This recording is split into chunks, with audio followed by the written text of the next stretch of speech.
father wanted to be an architect. He was enrolled in the School of Design at State and had to leave during the Depression.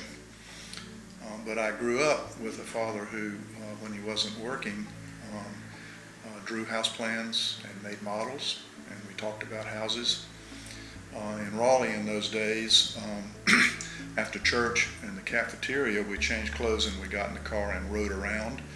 And in my family, we rode to see modernist houses under construction, which were really had a big impact on the architectural community, based on Henry Campeffner and the School of Design. So, in a way, I finished what he started.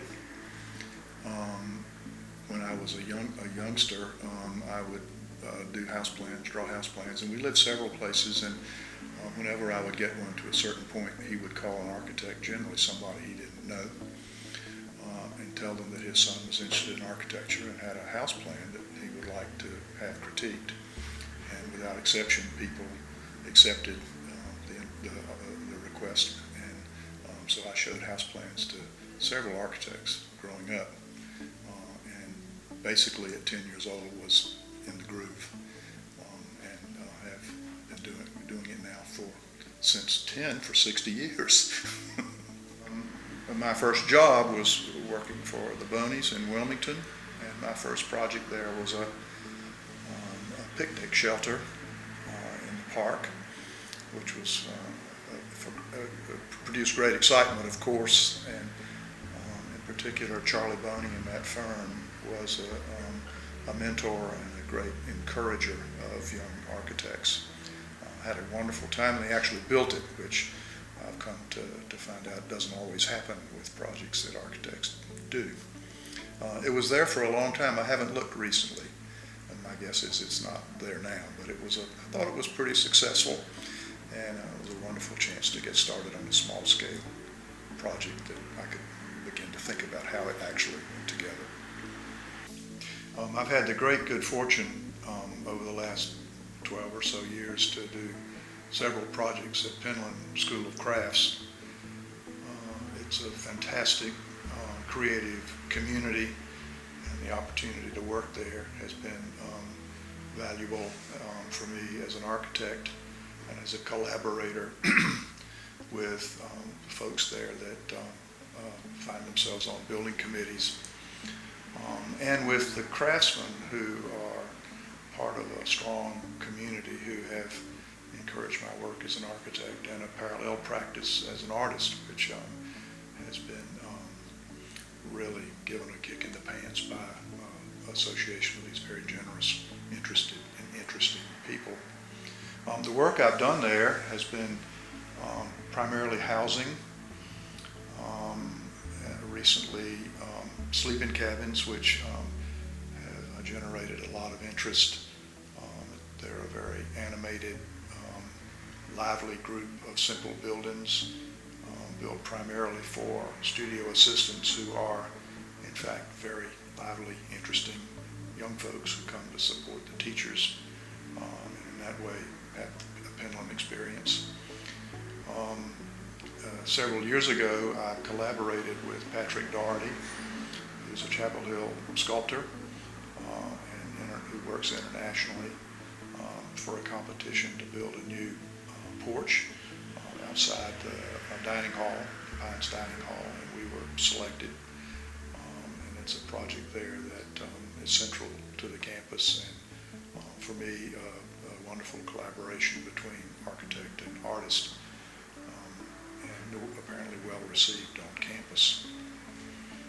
Much of the work that I have mentioned was done as a partner and project designer in a firm that I began as Dail Dixon and Associates and evolved to Dixon, Weinstein, Friedline Architects in 2009 when I left to form a solo practice. Modernism was the central theme at Clemson in the early 60s when I went to school there. To show up at a jury with anything else would have been certain death for any student. Over time, particularly with my my interest in modernism, and again to use Peter Boland's term, my own work has softened, has become interested in a richer palette of materials from my point of view. I'm not at all frightened. In fact, I actually prefer roofs that slope. In the time between school and now, modernism itself has taken many, many side trips or developed new avenues of interest. Brutalism came along, and everybody thought that Boston City Hall was perhaps the most wonderful building ever designed, and I was one of them. Deconstruction, postmodernism in the hands of Michael Graves, and didn't interest everybody, but was an important side trip, just to name a couple. For me, I like to think I've remained sort of evolving in the same way that I began my practice, residentially based practice, accepting and being interested in local architectural context. Yeah, my own practice has evolved, but I think stayed in a fairly straight line direction. Interested in the things I mentioned earlier, residential form and context for most of the residential projects, and I think perhaps I could only say more confidence in those ideas as I have matured and gained more experience. The definition of modern architecture it seemed hard to simplify to a sentence or two, so I went to the trusty Wikipedia site to see if they could do that, and of course the citation there goes on for pages and pages and pages, but what it says in the first sentence is that modern architecture is characterized by simplification of form and absence of applied decoration. Pretty broad, but it has to be to encompass all of the varied ideas about modern architecture that have occurred since the 30s when the first ideas of this began to emerge. So the concept of this house is based on a rural farm idea of buildings being grouped together, and with those buildings what you would see is multiple maybe barns with a lean-to shed. So when you see this house from a distance or outside, you see multiple buildings, and it doesn't look like they're connected, but they are by these lean-to sheds. So the way it works is that the barns are the very basic structures with a roof that a young kid would draw if you asked them to, draw a building. The sheds are the see-through glass lean-tos with the metal roofs and the metal support buildings that you would have that someone would just put up next to a barn to put equipment underneath or supplies. So the house alternates with, when you start at the entry, you have a shed atmosphere, then you go into a barn, then you go back into a shed, and then you have another barn, and then a shed, and you finish with a barn. And then the garage, which is to the other end of the initial breezeway, is also a barn structure, but it's turned slightly to accommodate the needs of a garage. But that is very common that you would see in a grouping of buildings on a farm homestead. Okay, you've just driven up to the house, and what you see is a shed environment here. It has the metal poles for support. It has an open area with a metal roof, and this is a really good example of it because it's like a lean-to shed on the garage. And as we move up to the door, you'll see that that outdoor space gets converted to an enclosed space in the house. Okay, we just walked by the garage and we are in the entry breezeway, which shows the shed concept. And as you look at the front door, that area right there is part of this shed. However, it's enclosed by glass, so it's see-through to continue the shed environment, but you have entered the house. One thing to note at this point is that we have a very strong access through the house, and that took you in front of the garage, down this shed walkway, and it takes you all the way through all the buildings out the other end of the house, which really anchors this house and gives everything a connectivity to one another. Okay, we've entered the front door, and we are standing in the entry area, which is that shed area. And this is one of the really wonderful detailings that we did with the house. Looks like a barn door, what you would have on the outside of a barn or into a utility area. The hardware, the cross metal bracing makes it, just adds to the concept, and we use it as a coat closet, and it's a wonderful detail. So now you're in a barn building. This is our kitchen area and utility area, and what makes this the barn area is all the barn buildings have wooden floors, wooden paneling, and the paneling is has a lot of grain to it. It's not as refined. It's very simple, but it has a strong statement. One of the other features in the kitchen that I think really makes this kitchen work and adds to the lines and the simplicity of it is the center island.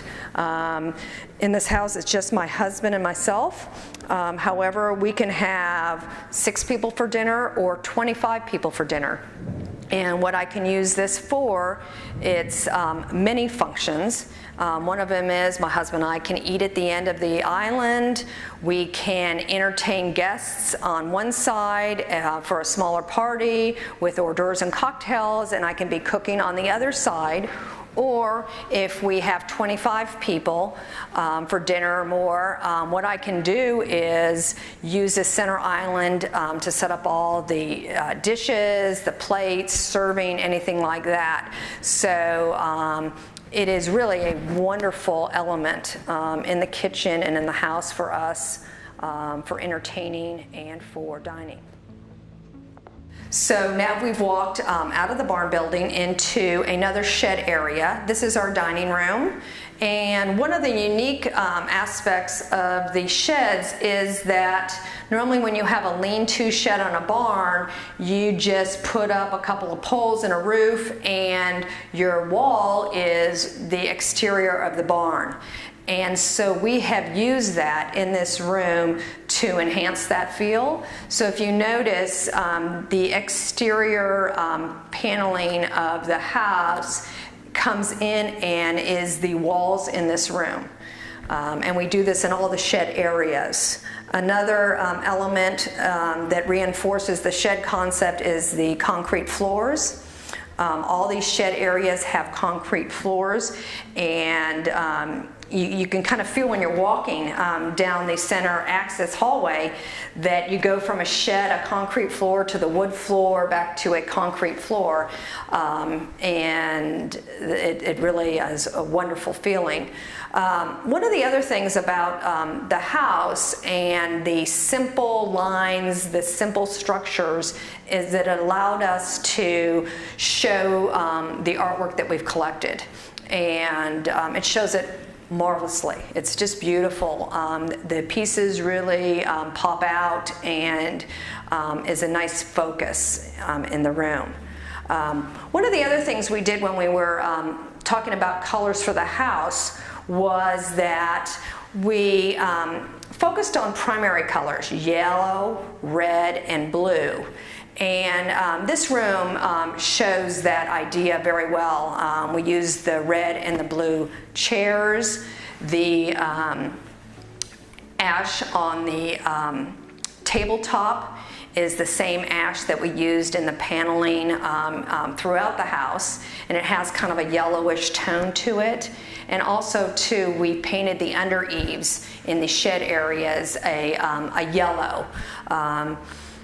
The front door has, if you noticed, a bluish color to the exterior. So it's just a fun thing that we thought would work really nice with the barns, and used it throughout the house. So these concrete floors are just beautiful, and one of the things that makes them beautiful, I believe, is that we did not color them. We put a very simple coating on them, and we've just allowed time and wear to bring up the coloring, the texture in the concrete. It's extremely low maintenance. It's a wonderful flooring. Okay, we're now back in a barn building.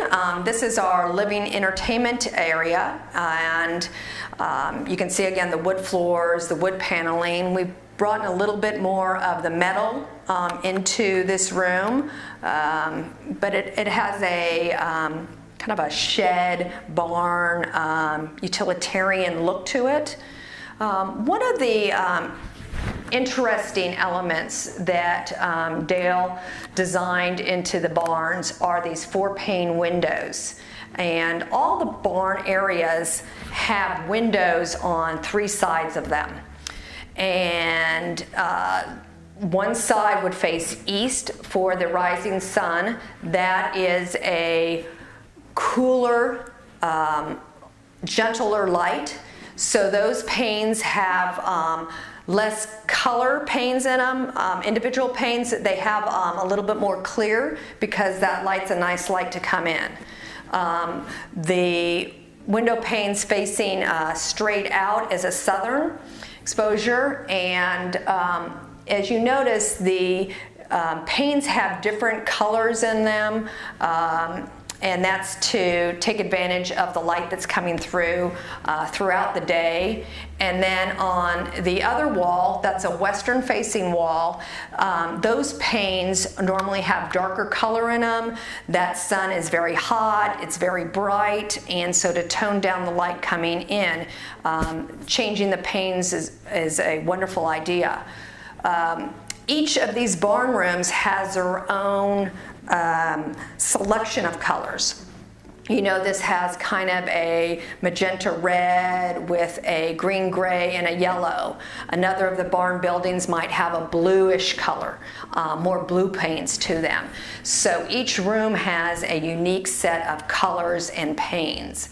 One of the wonderful things when you're in the rooms throughout the day is that as the sun and the light travels across the building, the panes coloring reflects down into the building, and it moves and changes throughout the day, so you have a not like a rainbow, but it moves and changes throughout the day, and it's really a nice element. So this is a good time to talk about some of the passive solar benefits of the house, and that was something that was very important to us. And one of the key ideas was to situate the house on the property so that we took advantage of the energy of the sun. And most of the house faces south, especially our areas of the kitchen, the living room, and our master bedroom. And in the wintertime, the sun tracks much lower in the sky, and the height of the windows and the perfect angle of the overhangs allows the sun to come in through the windows, and especially in the shed area, you're able to retain a lot of the heat in the concrete floors It could be 40 degrees outside, and it will be 72 in the house without added heat. So that is a wonderful energy saving aspect of the house. And in the barn areas, same thing happens. The windows on all three sides allows the sun to come in the wintertime and provide warmth for the house. And on the other hand, though, during the summertime when the sun tracks high through the sky, the overhangs and the roof structures allows it so that the sun doesn't beam down in the house and overheat the house. So we're now back in a barn building. This is the master bedroom suite, and one of the things that you see in this room and throughout the house is that the furnishings are very simple too. One of the pieces that plays on that is this bench in the master bedroom. It's a raw piece of wood or a tree that has fallen, and the cracks are there. It has some, nice artistic elements, but it's just a very simple piece that the house is able to highlight and show. Okay, we've walked all the way through the house, and we are at the far end of that central hallway axis. And if you look through the sanded blocks, that's looking all the way down the hallway. What's nice, we are at the western end of the house, so when the sun is setting, it illuminates the glass block and creates kind of a glow down the hallway. It's really nice. In this bathroom, which is our master bathroom, the floors, the walls, and the countertop are all made of concrete. One of the reasons we selected concrete in the house, it's used in the sheds and it's used here, is that it's a very base material. And in the bathroom here, we enhance that concrete with coloration. And the color we selected has kind of a reddish red clay coloring to it, which picks up the soil color outside on the property. It's nice when the dogs and all of us track mud in here from the outside property. You really don't see it. Okay, we're in the master room closets, and one of the materials that we used was bamboo. It's renewable, and we thought that it would be a nice contribution to the rest of the house.